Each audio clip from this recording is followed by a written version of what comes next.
पृथिव्यां त्रीणि रत्नानि जलमन्नं सुभाषितं मूढैः पाषाणखण्डेषु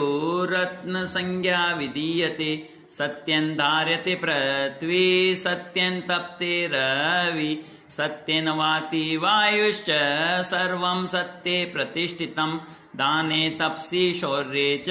विज्ञाने विनये नये विस्मयो न हि कर्तव्यो बहुरत्नावसुन्दरा सद्भिरेव स आसे सद्भिर्कुर्वीत संगतिं सद्भिर्विवादं मैत्रीं च नासद्भिः किञ्चिदाचरेत् दन्दाने प्रयोगेषु विद्याया संग्रहेषु च